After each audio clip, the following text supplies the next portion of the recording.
ये कहानी है एक ट्रक ड्राइवर की। चलो करते हैं इस कहानी को स्टार्ट। एक छोटे से गांव में रात का समय था, अंधेरा घना था और सड़क सुनसान। एक ट्रक ड्राइवर जिसका नाम सुरेश था अपने ट्रक को लेकर पुराने जंगल से होकर गुजर रहा था। यह जंगल अपने डरावने किस्से के लिए मशहूर था। कहते हैं कि जंगल में रात के समय अजीब अजीब आवाज़ें आती थी और कई लोग यहाँ से कभी लौटकर नहीं आए थे। रमेश ने इन बातों पर कभी ध्यान नहीं दिया।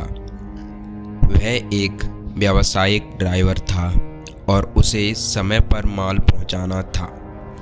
लेकिन जैसे ही उसने जंगल में प्रवेश किया, उसे महसूस हुआ कि कुछ तो गड़बड़ है। उसकी ट्रक की लाइट्स अचानक बंद हो गईं। उसने ट्रक को रोका और लाइट्स चेक करने के लिए बाहर निकल आया, लेकिन कुछ दिखाई नहीं दे रहा था। चारों ओर घना अंधेरा था।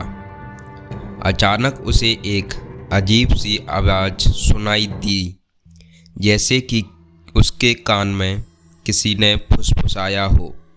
वह डर के मारे पीछे मुड़ा, लेकिन वहाँ कोई नहीं था।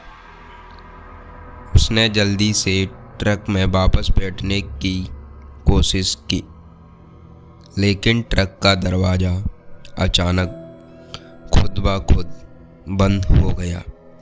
रमेश का दिल अब जोर जोर से धड़कने लगा था। वहाँ से भागने की कोशिश में उसने ट्रक चालू करने की कोशिश की, लेकिन इंजन ने कोई जवाब नहीं दिया। अचानक उसने देखा कि ट्रक के शीशे पर खून के धब्बे उभर रहे हैं। वह डर से चिल्लाया, लेकिन उसकी आवाज़ भी घुटकर रह गई। तभी ट्रक के अंदर किसी ने जोर से दरवाज़ा खटखटाया। रमेश ने हिम्मत करके दरवाज़ा खोला, लेकिन वहाँ कोई नहीं था। अचानक उसके कानों में एक धीमी आवाज़ आई, तुम्हें यहाँ नहीं होना चाहिए था, अब तुम्हारा अंत निकट है। और अब यह आवाज़ को सुनकर रमेश बहुत ही डरा हुआ था और वो बुरी तरह से चिल्लाने और कांपने लगता है। वह पूरी तरह से इतना डर गया कि माने उसके पसीने से तरबतर हो गया। उसने एक आखिरी बार ट्रक चालू करने की कोशिश की और इस बार ट्रक ने स्टार्ट ले लिया। उसने तेजी से ट्रक चलाना शुरू किया, बिना पीछे देखे। जैसे जैसे वह जंगल से बाहर निकला, उसे लगा कि कोई अदृश्य ताकत उसके पीछे लगी हुई है। जब वह आखिरकार गांव पहुंचा, उसने ट्रक रोका और गाड़ी से बाहर कूदा।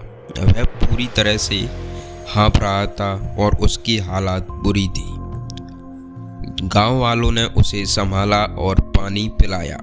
रमेश ने उन्हें पूरी कहानी सुनाई, लेकिन किसी ने उस पर विश्वास नहीं किया। कुछ दिन बाद रमेश का ट्रक जंगल के बाहर खड़ा मिला, लेकिन रमेश का कहीं पता नहीं चला। उसके बाद से गांव वालों ने उस जंगल के रास्ते से जाने से परहेज करना शुरू कर दिया। कहते हैं कि रमेश की वहाँ पर मृत्यु हो चुकी थी और उसकी आत्मा गांव पर पहुंची थी। जंगल में भटकती रहती है अभी भी उसकी आत्मा। जो भी उस रास्ते से गुजरता है, उसकी किस्मत में वही अंजाम लिखा होता है जो कि रमेश के साथ हुआ।